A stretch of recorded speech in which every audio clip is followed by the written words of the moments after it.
Greetings and welcome to Sports 101, the show that discusses sport beyond the X's and O's. Here at Sport 101, we like to expand our conversation to include the history, past, present, and in the making. We also look at the game from a people, places, and cultural perspective.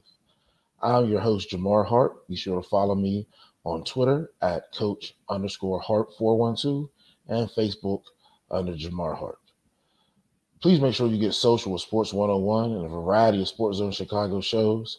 You can find us on Twitter at SportsZone CHI, Facebook at SportsZone Chicago, and Instagram at SportsZone Chicago. Remember, SportsZone Chicago is a sports talk app. You can watch and listen to my show, Sean and Maya in the Morning, the Troubadours, um, any of Ivan's shows. A lot of breaking news sports shows that you can keep up with. And guess what? If you miss it, you can still download it from our YouTube channel. Search Sports Zone Chicago. But really, we want you to do is download our app. You search the Sports Zone Chicago app, and the app can be found in the iTunes, Google Play, and Amazon stores. This week, we're going to talk about HBCU lacrosse, North America's original game.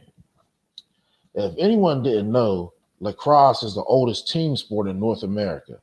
So that means it was played throughout America and Canada by the native inhabitants that either came here through the Bering Strait or various reasons who were classified as Indians or Native Americans. The game was actually developed over 500 years ago in Canada, in the eastern part of the United States by the Iroquois Nation. Here are some members of the Iroquois Nation with their lacrosse sticks.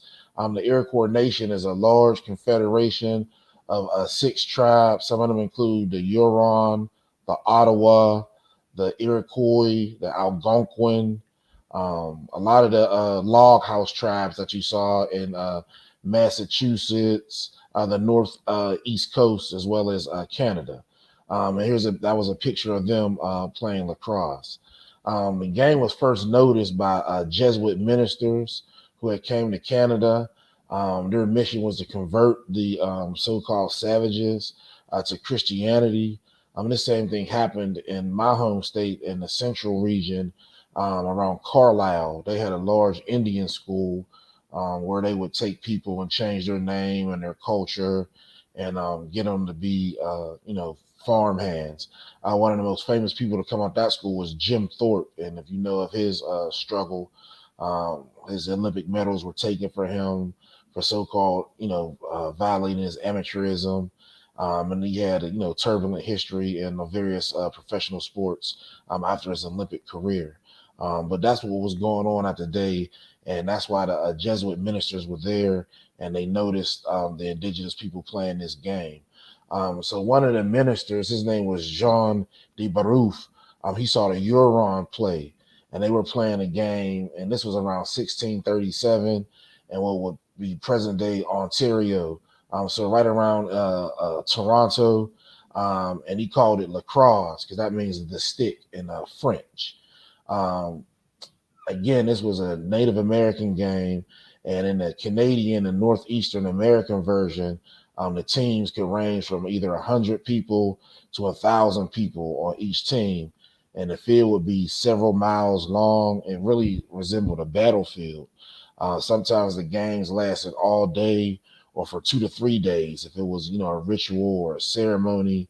And oftentimes that's when the game was played as a ceremonial ritualistic game. If you see the picture right here, this is a lacrosse field right here where you see literally thousands of people playing lacrosse. The reason they made it ritualistic, is because it was to symbolize warfare. If you know anything about lacrosse, there's 9 people on the field and 1 goalie, and there's 3 people allowed in each zone, and the defenders are allowed to have longer sticks than the so-called offensive people, but you can move up the different zones as long as it's 3 in defense at all time. So at this time, the sticks really resembled warfare. So getting hit with sticks, for hours, it tested a young man's merit.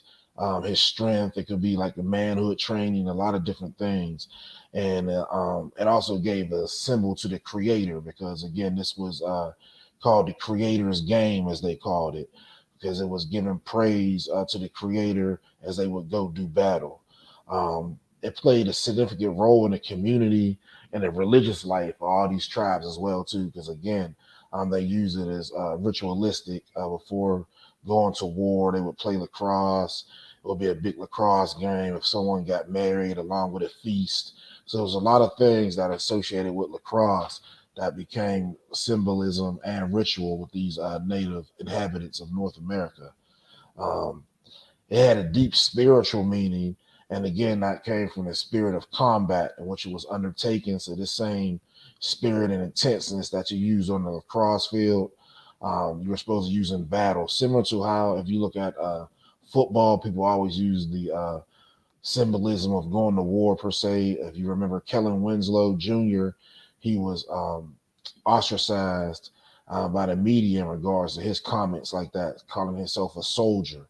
Um, Actually, in early day lacrosse, the people that did take part in it were soldiers and warriors, and they brought honor and glory not only to their nation but their individual tribe by winning.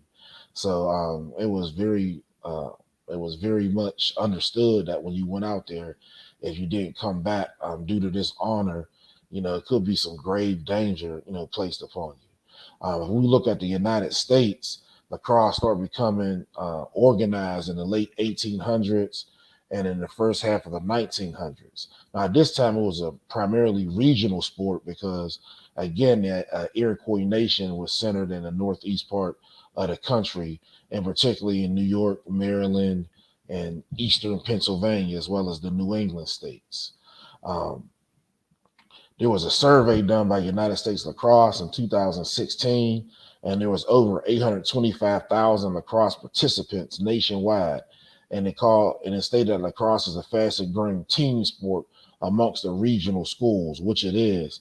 Um, in Baltimore, as well as various school districts in Maryland, north of Prince George's County, which is the Washington, D.C. area. You find lacrosse prevalent, as well as, again, eastern Pennsylvania, Delaware, and New Jersey and New England states. You often find the leagues there as well, too. Currently, Hampton, who is the only HBCU Division I lacrosse team, they play in the Big South Conference. But usually the top teams, if you think of John Hopkins, Syracuse, Duke is very most often the only Southern team in that mix for top teams. So usually the best teams come from this northeastern corridor. Um, in October of 2018, there was a former Major League Lacrosse player named Paul Reveal. He branched away from Major League Lacrosse and he started another a lacrosse league called Premier League Lacrosse.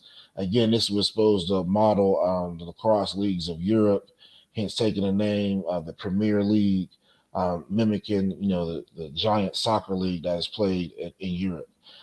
Premier League Lacrosse's focus was on traveling lacrosse across the United States and bringing the best players of the world to the United States so they can, participate in lacrosse. Now, a quick fact for all you Chicago natives, the Iroquois County, which is located about 60 miles from Chicago, is named after the Iroquois Nation, who, along with other Native Americans, invented the sport of lacrosse. So, again, this greatly relates to Chicago right here. So when you look at lacrosse, you can think you have a cultural tie to it. Now, since most people don't know about lacrosse, people say, well, who's the best player that's ever played? And you know him already from the NFL and his time at Syracuse. It's none other than the legendary Jim Brown.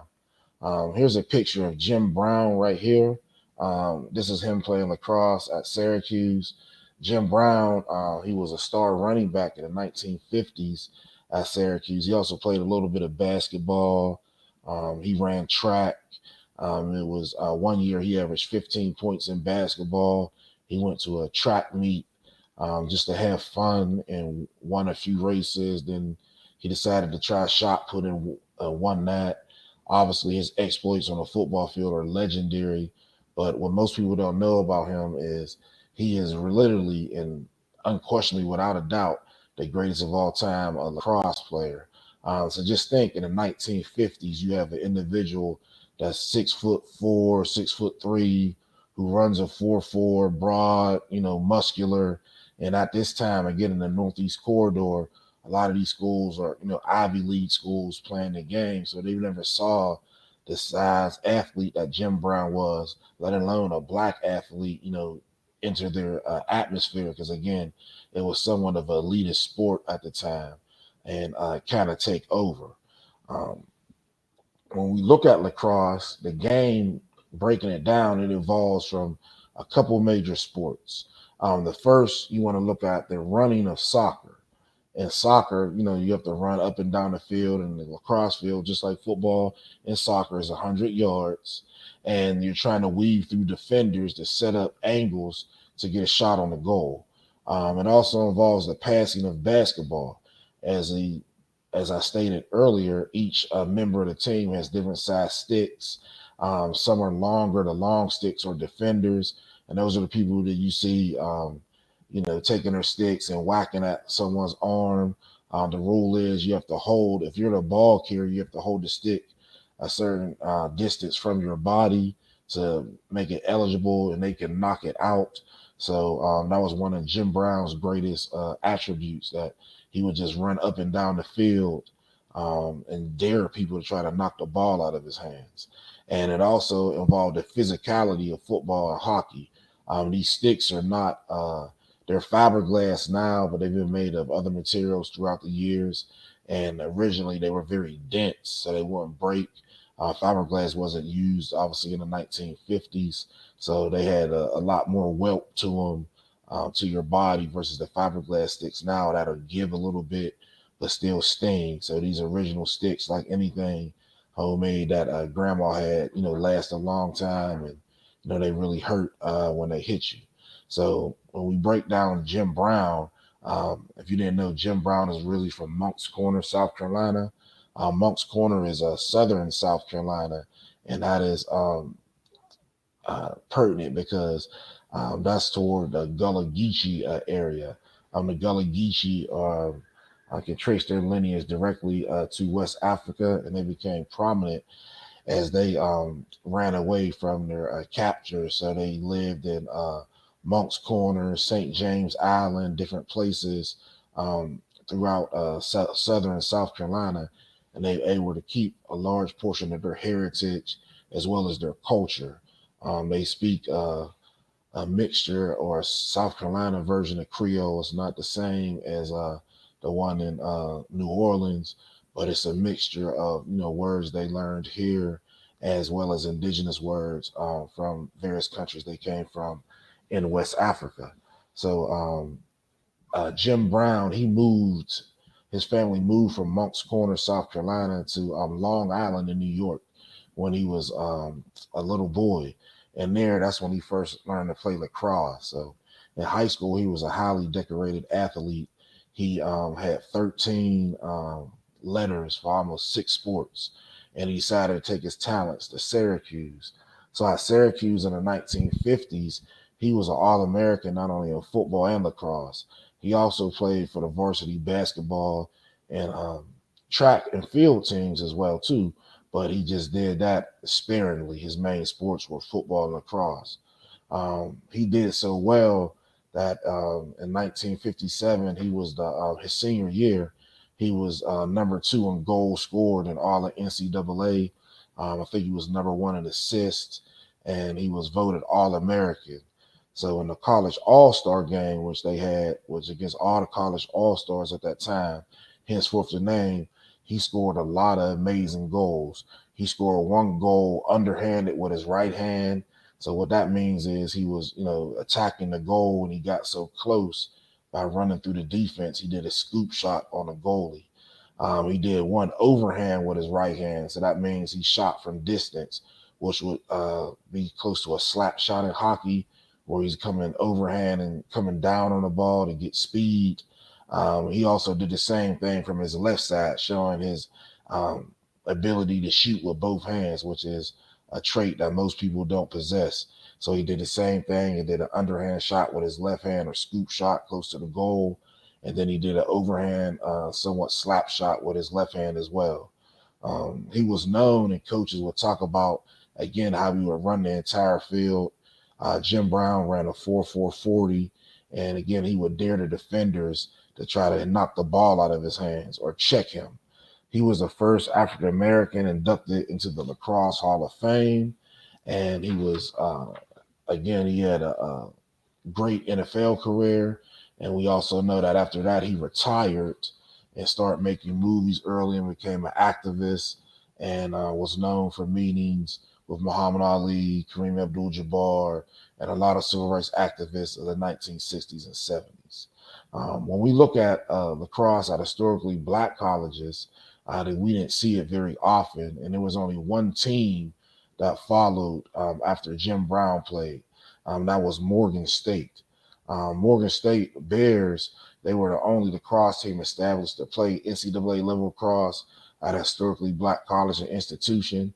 This picture right here is their 1975 team. This team was very famous, and we'll talk about that a little later, but you can see the hodgepodge of characters that played, and we'll talk about how they kind of got assembled. The team is from Baltimore, Maryland, and that year in 1975, which is very historic, they defeated schools like Harvard and Notre Dame, and they actually upset the number one ranked team in 1975. There's a book called 10 Bears. It's about the 1975 Morgan State lacrosse team, so I encourage everyone to go purchase that.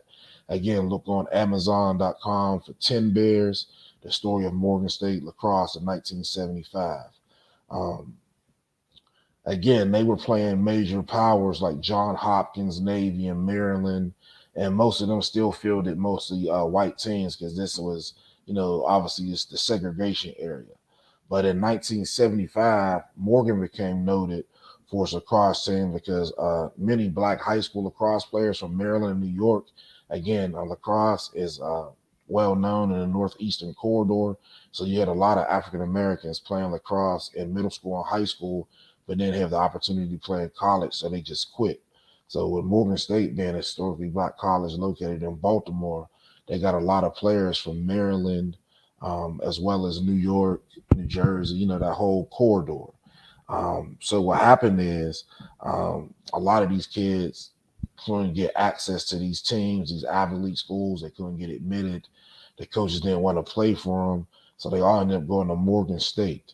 Um, so in 1970, they decided to form a team, and there was some former Baltimore high school lacrosse players and a Morgan grad student.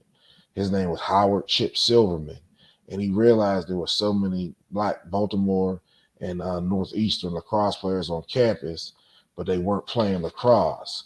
So he decided to do something about that. So Silverman, who had never coached before, he put up flyers around campus, and he had 30 athletes show up at the first meeting that they had, an interest meeting for lacrosse, just like he would do a fraternity or sorority or any type of college organization. The funny thing about the first meeting, almost half the people there were football players. One of the individuals there named was Stanley Cherry, who ended up playing in the NFL. Unfortunately, he recently passed due to suicide attempt. He was working in the prison system, I believe in Philadelphia, and there was some type of overdose. They say, I'm not too quite sure on it, but he did have an untimely death recently. So respects to Stan Cherry and his family. So they had a club team for almost 2 years, and this is because they had to petition the NCAA to become a sport, and no other black school was petitioning for full membership in lacrosse. No one else had a team, so they were kind of on their own. So at that time, what the NCAA did, since every school doesn't have lacrosse, so everyone wonders why, like Johns Hopkins, their other sports are Division III, but they have Division I lacrosse. So since it was an elitist sport, the NCAA said the top 40 teams in lacrosse, no matter how big your school is, unlike football and basketball, would be Division One, and another 80 teams would be Division Two.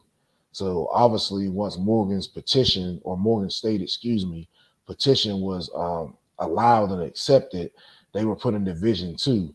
So again, this makes what they did more monumental. Again, they're a Division Two lacrosse team with players that weren't recruited. They were in the cafeteria a couple months earlier.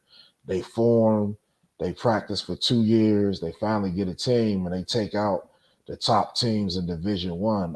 Harvard and Yale, the Ivy League schools, had lacrosse for over 100 years.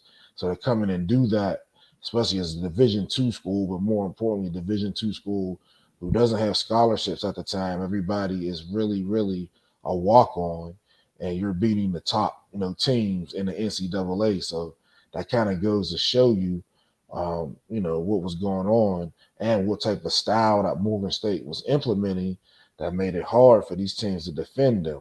And basically, what they did is the same style that is considered free play in football or basketball. A outdoor, showmanship type of game where it was relied on speed and athleticism versus, being physical. Because I lack speed. So instead of trying to beat people up with the stick, I'm gonna run around you so you can't hit me. And if you're not as fast as me, I can get up and down the field and score on you easily. Um, so during this period between 1970 and 1975, the Morgan State Bluebears were ranked in the nation's top 25 4 of those 5 years. So again, this is very monumental. This is a lacrosse team that started from the ashes, or not even from the ashes. It was just birthed with no scholarships, and they're the top five for 5 years in a row. Um, they made the NCAA championship tournament twice, and in 1975, played in one of the greatest upsets in intercollegiate sports history, where they defeated the number one ranked lacrosse team, Washington and Lee University.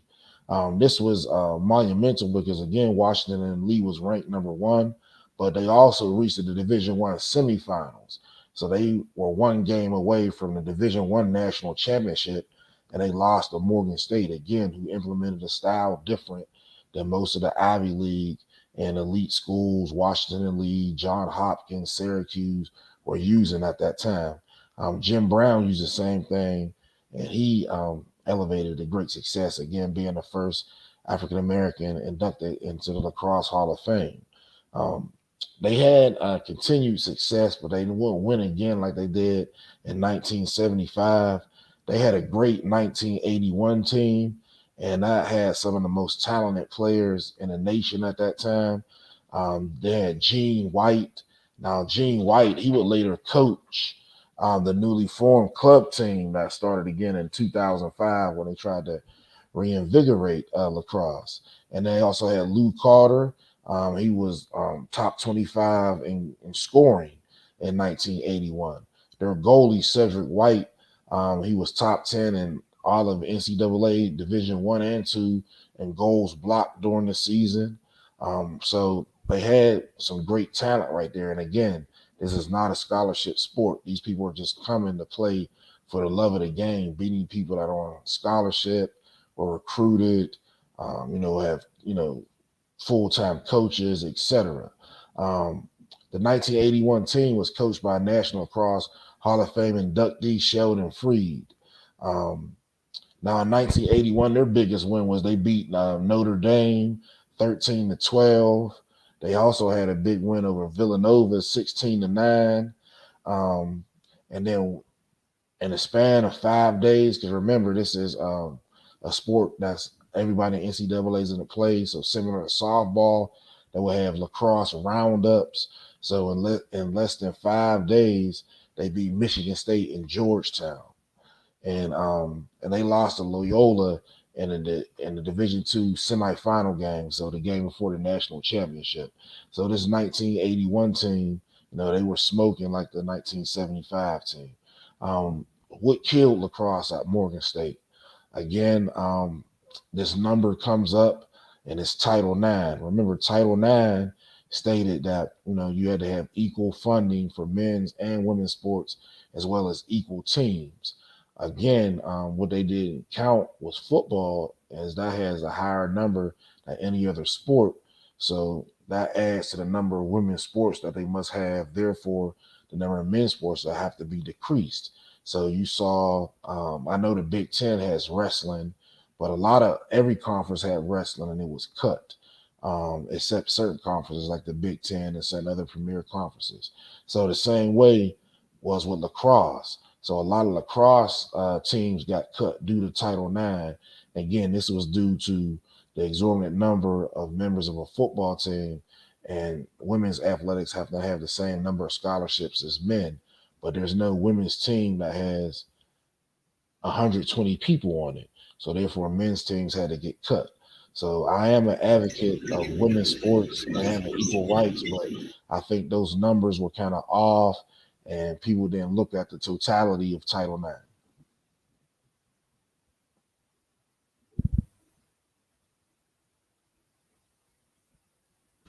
My question would be, was lacrosse more successful than football at Morgan State? I mean, if you put them side by side, was it not a more successful program?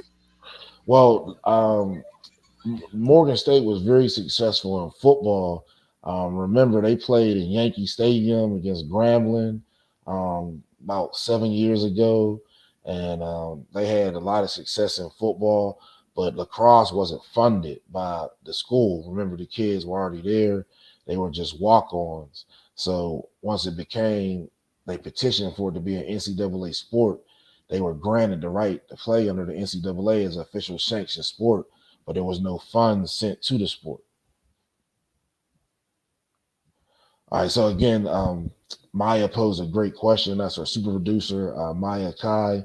And oftentimes when we look at sports, we have to remember revenue and non-revenue.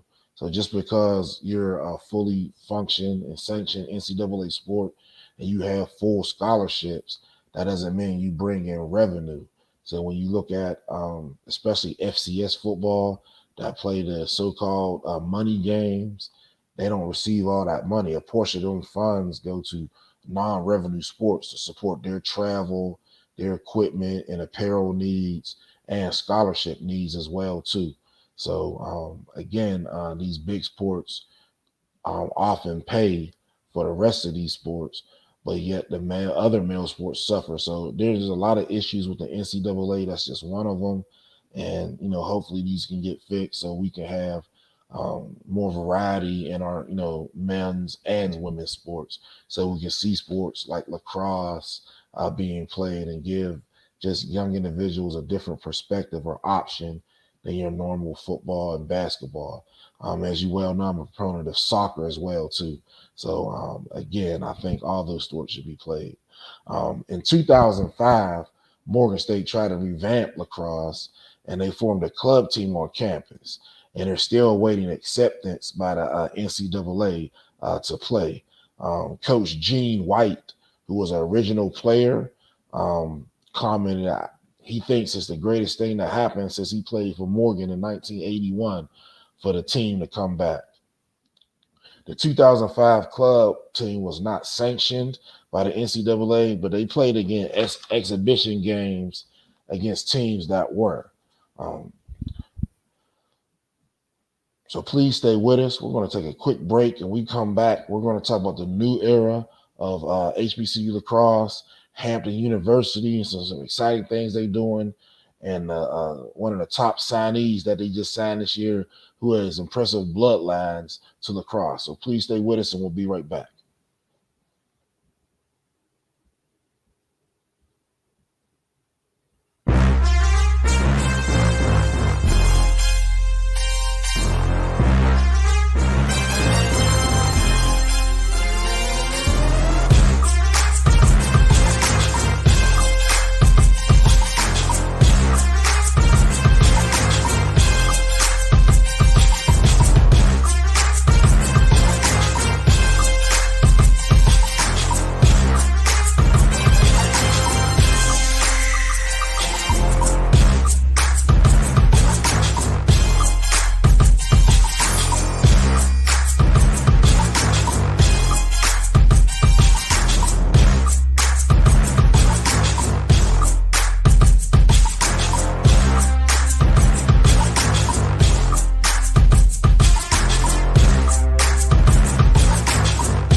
Hello, this is State Representative Juanita Brent of Ohio House District 12, here with an important announcement.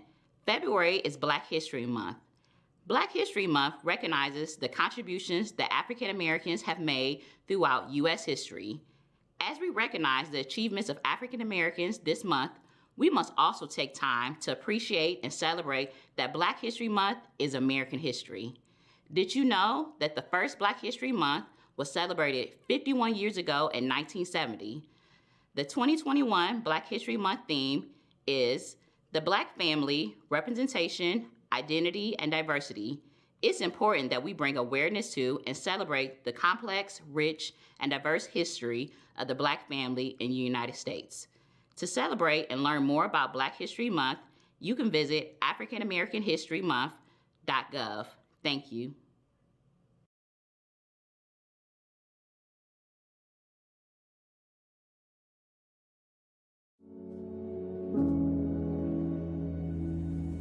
See me. See me. See me. See my dark skin and my kinky hair. See me. Don't see past me. Don't see through me. See me. See my tan skin and my curly hair. See me. Don't see past me. Don't see through me. See me.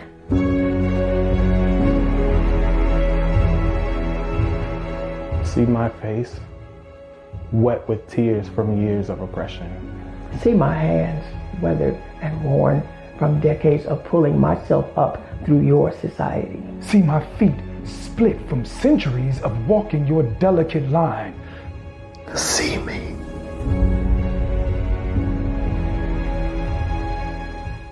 See me. See me. I'm tired. I'm tired. I'm tired.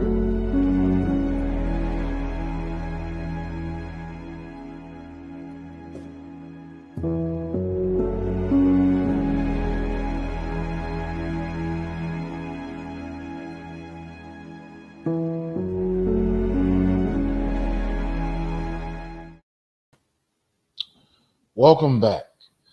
I'm your host, Jamar Harp, and this is Sports 101, the show that discusses sport beyond the X's and O's. Here we like to look at sport and the game from a people, places, and cultural perspective, using our lens to evaluate sport from the history, past, present, and in the making.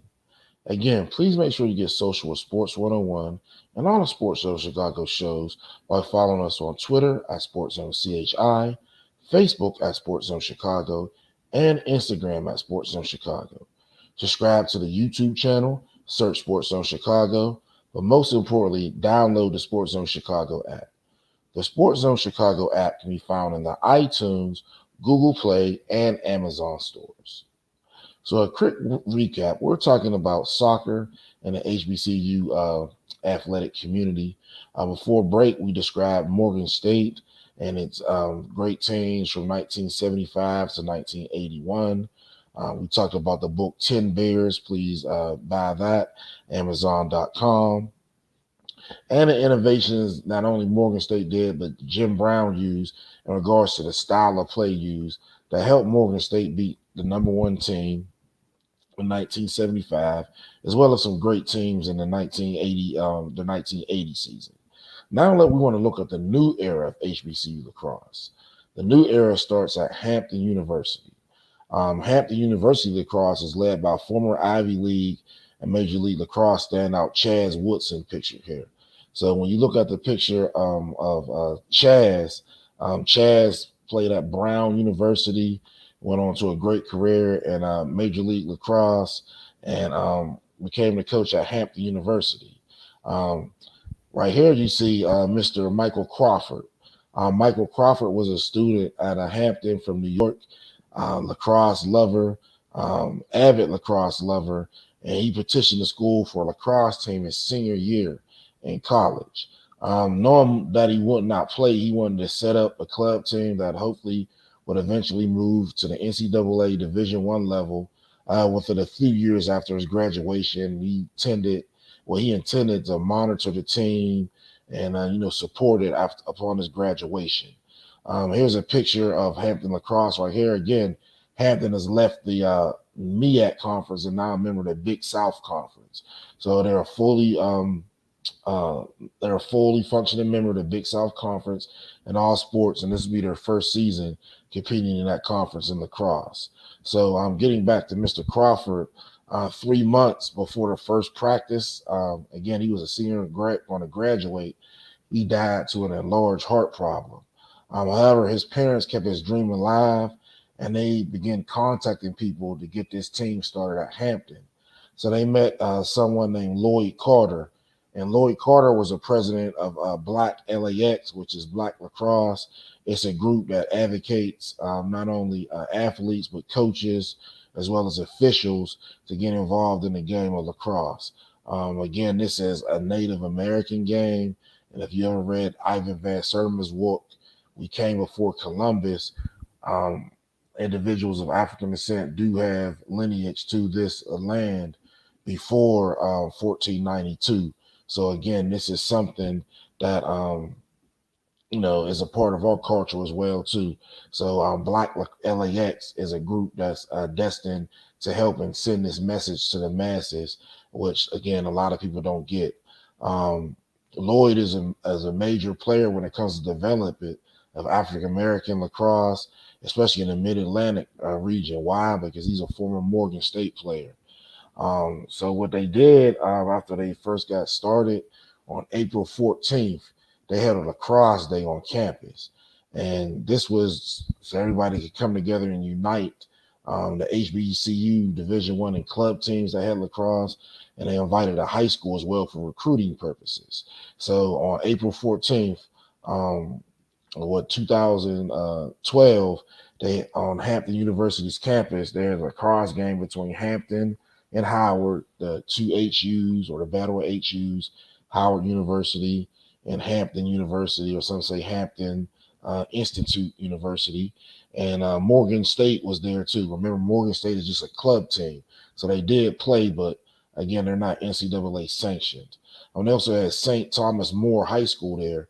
Again, for recruiting purposes, Hampton is doing tremendous in recruiting, being the only Division I historically Black college that plays lacrosse. And we'll talk about that a little later.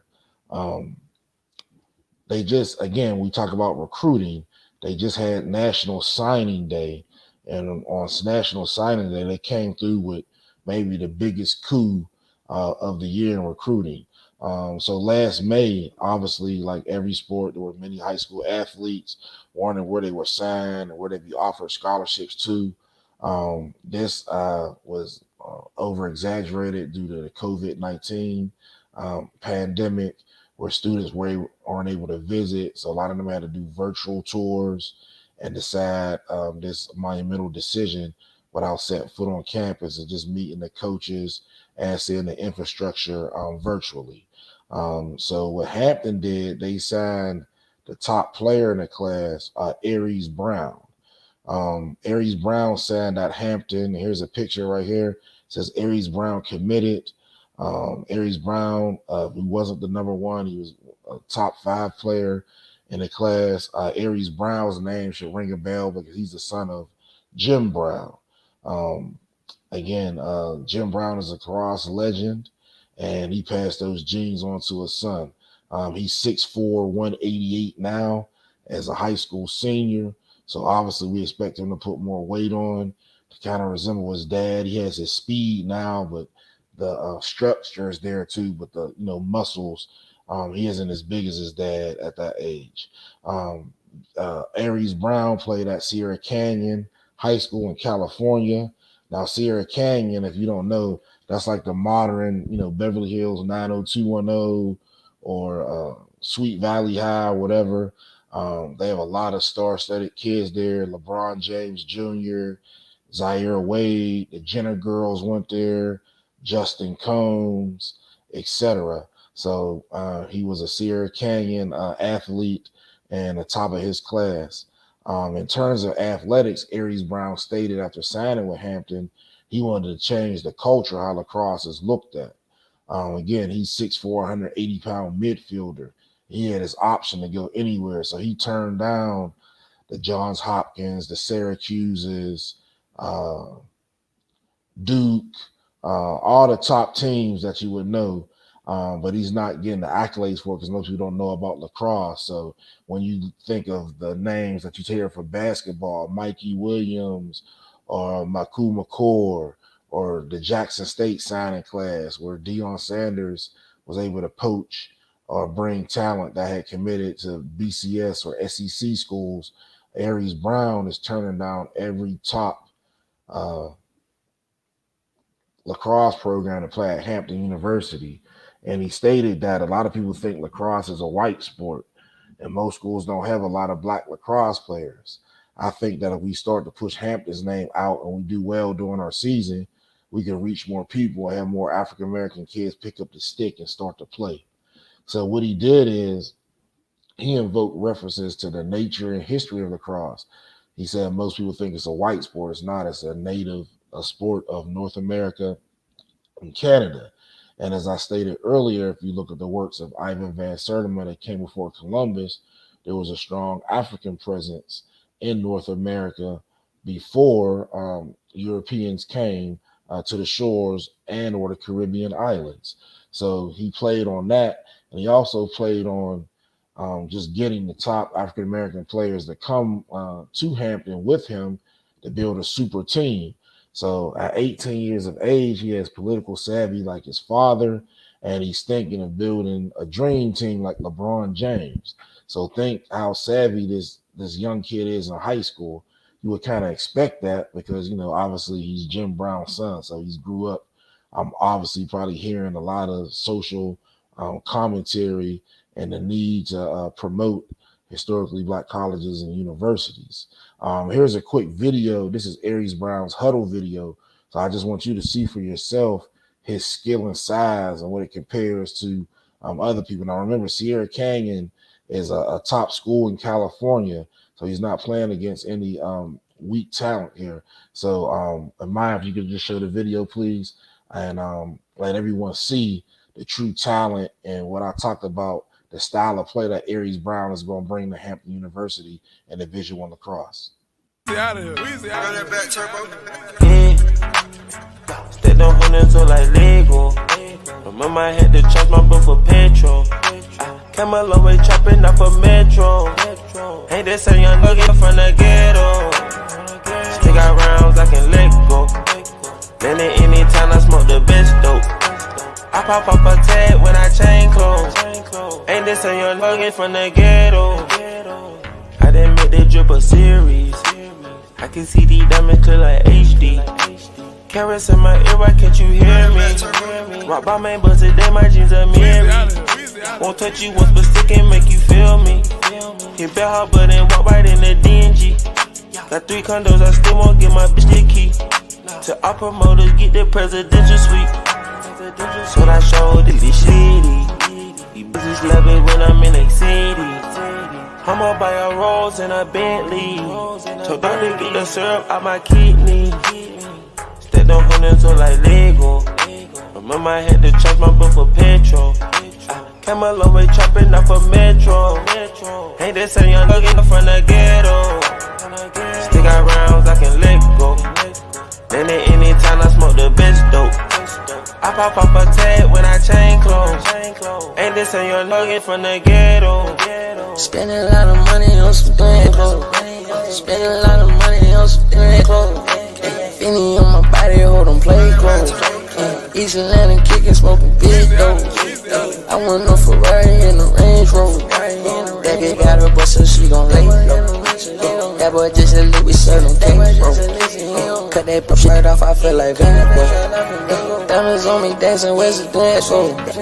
Walk down on the hop and let that thing go. 50K on my back and I did a late show. Stepped on hundreds so like Lego. Remember I had to charge my boat for petrol. Came a long way chopping up for Metro. Ain't this a young nugget from the ghetto? Still got rounds I can let go. Then at any time I smoke the best dope. I pop up a tag when I change clothes. Ain't this a young nigga from the ghetto? All right, so again, thank you, Maya, for playing that video. By watching the video, you can see that he's what they consider an all-around player. You saw him play defense. You see him run around playing kind of like a street ball style. He's spinning. He's taking hits. He took the ball and converted from defense to offense very fast. And you kind of see why everybody liked him. Well, I mean, like, and I'm looking at the goals he made. I mean, we're not talking about, oh, he was 5 or 10 feet. I mean, he had some distance. Like, his accuracy is amazing. Mm-hmm. So, no, yes, he's very, very talented on both, offensive and defensive. Very good kid. Now, question. So he doesn't play basketball, being that he's 6'4". Dad played basketball, kind of dabbled in it here. He doesn't play basketball. No, well, he's strictly lacrosse. So he's strictly lacrosse growing up, but and at high school, I see her at Canyon, they had a little clique, so he was strictly lacrosse. And you said this is Jim Brown's son? Yep. Not his grandson. No, his son's son. Not a Michael Jackson son, his son's son. Okay. Yeah. That's kind of young. Okay, Jim Brown. All right, you do your thing. Yeah. He's still rocking and rolling. Well, yeah, that'd be an understatement. Yes, he. Yeah. So again, thank you, Maya, for playing that video. You can see the style of play that he wants to bring to Hampton University, which they are calling fast break soccer. So fast break lacrosse. So similar to my soccer style, he wants to transition early so the defenders cannot, close in and get open shots. Due to him being 6'4", he can see over a lot of people, and you can see his speed. I don't know if he's fast as his dad because he wasn't fully sprinting, but most people in lacrosse, they don't take the ball from one end to the other. They end up passing it, and you can see he likes to do that. The sticks don't really phase him. He'll spin out, do a lot of different things. So with his addition to Hampton University lacrosse, and hopefully some other top African-American talent, he's been recruiting too. Usually there's one or two black players on some of the top teams, and they play, various roles in stacking where they all play the same thing. They might be midfielders or a wing so that they can get up and down fast, but their teams play a style. They'll run up, and then once they get up, they'll pass it to someone and let the defense reset. Then they try to run a set play versus the fast break freestyle soccer that Hampton wants to play is we want to beat you downfield, or whatever three get down there is the three attackers, and they're just going to shoot the ball. So again, similar to soccer and football and basketball, increased pace should bring better sponsors, revenue, television opportunities, and exposure. Because as you can recall, in soccer, football, and basketball, all these sports were played, and not until after integration and the big TV contracts that you see all these mega stadiums and super facilities. So what Aries Brown is hoping to do is take this same style, put it in lacrosse, along with attracting the top black talent instead of being the winger at Syracuse or Duke or Johns Hopkins or Townsend. Come to Hampton and we'll be all stars together, so they can emulate what 1975 and 1981 did. The 1975 and 81 teams reached the Division II semifinals, and now Aries Brown wants to accomplish a Division I national championship in lacrosse. Final thoughts. Expounding upon your paradigm of sports to things more than football and basketball, not only going to help your sport knowledge, but your knowledge of history as well, by learning where things come from and who invented it, so you can share that with others and hopefully let other people enjoy the beauty of all different types of sports. Knowing other sports offers opportunities not only for yourself and offspring, individuals that to create legacies. These are by being a coach, an administrator, referee, just being involved in a different sport can propel you and cement your name. Remember, lacrosse pays homage to indigenous people of North America who were removed in genocide. So by playing lacrosse, we can keep their legacy and history alive. In closing, I'd like to thank you for tuning in to Sports 101. Again, I'm your host, Jamar Harp. Be sure to follow me on Twitter at Coach_Harp412. And make sure you please get social with Sports 101 and a variety of SportsZone Chicago shows. You can follow us on Twitter at SportsZone CHI, Facebook at SportsZone Chicago, and Instagram at SportsZone Chicago. Subscribe to the YouTube channel, search SportsZone Chicago, but most importantly, download the SportsZone Chicago app. The SportsZone Chicago app can be found in the iTunes, Google Play, and Amazon stores. Again, thank you for your time, and I hope everyone learned about lacrosse this week. Please take this to someone else, and let's grow this game in the African-American community. I will see you next week at our normally scheduled time. Have a great weekend, and be prepared to talk about football. There's a lot of football going on, being played the 20th to 21st, so we're definitely going to have a great conversation about that, and have a great evening, and I look forward to seeing you next week.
Black History Month is huge. It's a way for us to reconnect with our history. Continue to celebrate and acknowledge the immense amount of contributions that Black people have made. Black History Month is a celebration of culture. Another opportunity for everyone to remember that we're all human. And to have a month that reminds people that Black history is American history. More than just having names and numbers and dates that are in a book. To remember how important it is to be Black. I think that the importance of Black History Month is that if you don't know where you came from, you're not going to be prepared for where you're going. We all stand on the shoulders of somebody else. If I stand tall, it's because I'm standing on the shoulders of those who came before me. Black history. More than a month.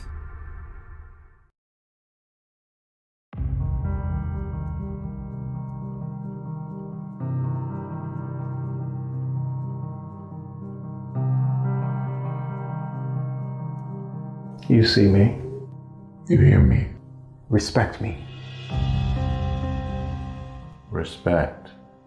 Due regard for the feelings, wishes, rights, or traditions of others. We don't have to agree, but I deserve to be heard.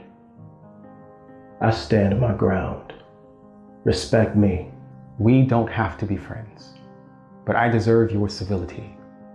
I stand my ground. Respect me. You don't have to understand my culture, but I deserve to be authentically myself. I stand my ground. Respect me. I stand in defiance of your need to make me less in order for you to feel adequate. I stand. I stand aware that the America that you see and love today is a result of my free labor. I stand I stand knowing that the contempt you have for me was not instigated by me, but perpetuated by the fear you have of me. I stand. I stand surviving your many attempts to emasculate me. Indeed, I thrive despite it. I stand realizing that you take many things from me, but I will not allow you to take my respect. I am a man. I am a proud man. I am a proud black man. I am authentically, undisputedly, unapologetically a proud black man. I am authentic, undisputedly, unapologetically a proud black man. I am authentically, undisputably, unapologetically a proud black man. Respect me. I have done more than enough to deserve it, and still you withhold it.